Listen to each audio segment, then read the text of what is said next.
Bonjour, nous nous retrouvons aujourd'hui pour une vidéo sur les consultations, puisque quelques personnes m'ont demandé, notamment les personnes qui avaient l'habitude de faire les consultations de channeling avant, m'ont demandé en quoi consistaient les consultations de connexion supraconsciente que je fais maintenant, en quoi c'était différent. Donc je m'en suis déjà un petit peu expliqué, mais je vais essayer de revenir là-dessus un petit peu plus en détail. Donc les consultations de channeling consistaient dans le fait de canaliser des informations qui venaient d'anges, d'archanges, de maîtres ascensionnés, de guides ou autres. Et donc la personne arrivait en consultation avec ses différentes questions, ses différentes thématiques sur lesquelles elle souhaitait des informations. Et donc j'accueillais l'énergie qui allait s'exprimer, je l'accueillais dans ma vibration. Et ensuite c'était cette énergie, cet ange, archange, guide, maître ascensionné ou autre, donc encore une fois, qui prenait la parole. Voilà. J'ai fait ça pendant des années et j'étais très très heureuse de faire ces consultations de channeling. Je ne renie absolument pas ce que j'ai fait, donc je le redis, je l'ai déjà dit mais je le redis, je ne renie absolument pas ce que j'ai fait et je ne dis pas qu'il ne faut plus pratiquer de channeling, je dis que moi ça ne correspond plus à ce que je suis maintenant. Même si le changement est récent, mais il s'est vraiment passé quelque chose, un changement en profondeur, avec cet éveil à la supraconscience. Et donc, j'ai pris la décision, c'était même pas une décision, c'était une évidence, d'arrêter de pratiquer le channeling et de me connecter, ou alors de canaliser, si vous voulez garder le même mot, de canaliser uniquement mon soi divin, mon soi supérieur. Voilà. On peut aussi l'appeler l'esprit source, ça fait partie des dénominations. Et donc maintenant, je me connecte à mon soi supérieur, à mon esprit source, et c'est à partir de là que je vais recevoir les informations, les connaissances, les réponses dont la personne a besoin dans la consultation. Comme la finalité n'est pas que je sois un intermédiaire à vie, mais bien que chaque personne puisse se connecter elle aussi à son soi divin, eh bien, c'est ce qui se passe pendant la consultation aussi. Il y a une préparation de l'énergie pour que la personne puisse elle-même se connecter à son soi divin. Non seulement s'y connecter, mais ensuite fusionner avec son soi divin. C'est ce qu'on appelle parfois dans la supraconscience créer son double.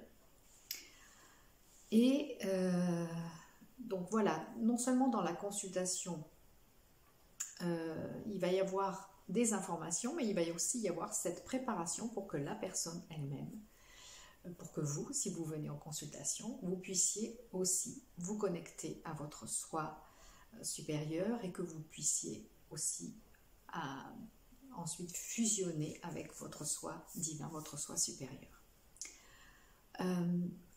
Pour ce, je me connecte donc à cette source d'information qu'est mon esprit source, qu'est mon soi divin. Je me connecte aussi au soi supérieur de la personne et à la source. Donc il se crée ce que j'ai entendu l'autre jour, qui a été appelé une connexion trinitaire, voilà, entre mon esprit supérieur, l'esprit supérieur de la personne et la source. Voilà, donc il y a cette connexion trinitaire qui se fait pendant la consultation et qui fait que voilà, non seulement nous allons recevoir des informations pertinentes, des réponses, des choses qui vont aider la personne dans sa compréhension de ce qu'elle vit et à prendre certaines décisions, mais en plus donc il y a cette connexion avec la source et avec le soi supérieur de la personne qui va lui permettre de renforcer son propre canal et de créer elle-même son canal de communication avec son esprit, et ensuite donc pouvoir fusionner avec ce soi divin, avec cet esprit. Voilà.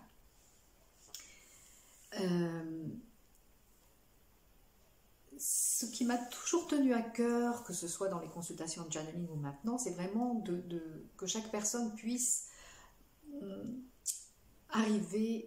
puisse devenir autonome. Et c'est ce que j'ai toujours cherché. Donc, pour moi, c'est toujours très intéressant d'être un intermédiaire et je le fais avec joie.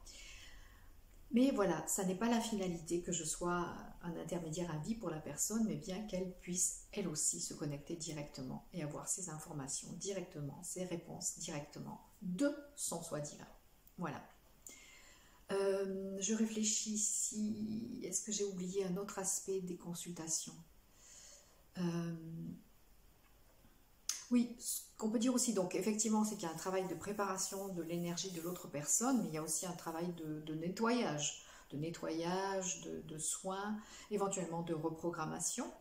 L'autre jour, avec une personne, on a reprogrammé quelque chose au niveau de l'ADN, donc il y a aussi un processus de connexion et de réinformation de l'ADN, mais qui dépend vraiment de la personne.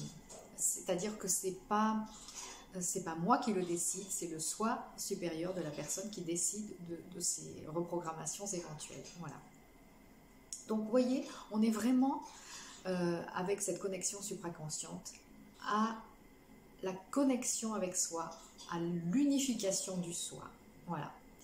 Et absolument plus dans le fait de remettre son pouvoir à quelqu'un. Et c'est ça qui est important. Et c'est ça aussi que je canalisais depuis des années hein, dans les consultations de channeling. Il y avait toujours cette information de ne pas donner son pouvoir à qui que ce soit. Même pas un ange, un archange, un maître ascensionné. Non, c'est vraiment être dans cette conscience de la souveraineté. Ça aussi, c'est un terme que j'ai canalisé très très souvent depuis 2-3 ans. Et qui est vraiment un leitmotiv maintenant pour cette intégration de la supraconscience, c'est d'affirmer sa souveraineté. Il y a d'ailleurs une vidéo où j'en ai parlé. Et cette souveraineté, ça n'est pas une souveraineté de la personne incarnée, enfin, c'est aussi une souveraineté de la personne incarnée, mais elle vient de ce soi supérieur. Voilà, c'est la souveraineté du soi supérieur qui va s'exprimer aussi dans la personnalité incarnée. Voilà, c'est ça l'objectif.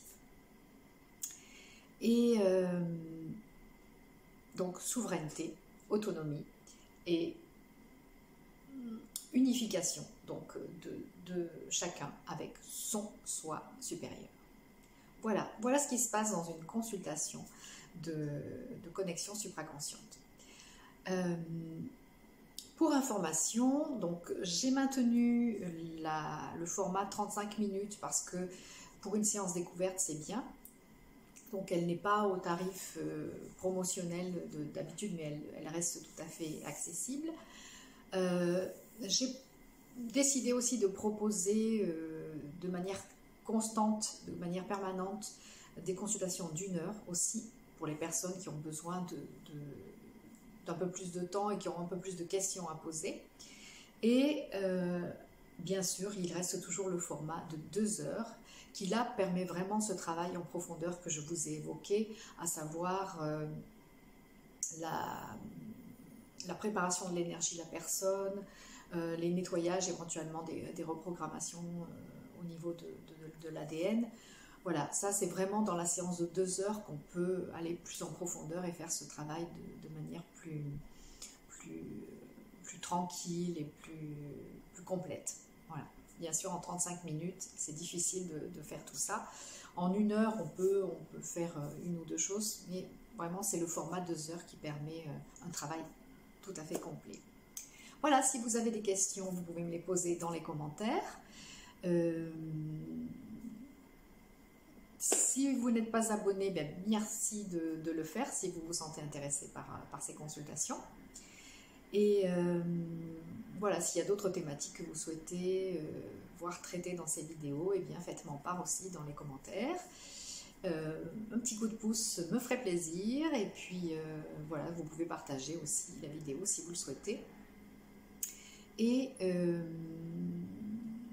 une chose encore, une des thématiques d'une des prochaines vidéos, ça sera sur les sites énergétiques. Une personne qui m'a demandé si je voulais bien faire une vidéo là-dessus, donc elle est en préparation et je vous la proposerai prochainement. Voilà, je vous souhaite une très très belle journée, prenez bien soin de vous, prenez bien soin de cette connexion à votre soi et je vous dis à tout bientôt pour la suite de nos aventures. Ciao! Ciao!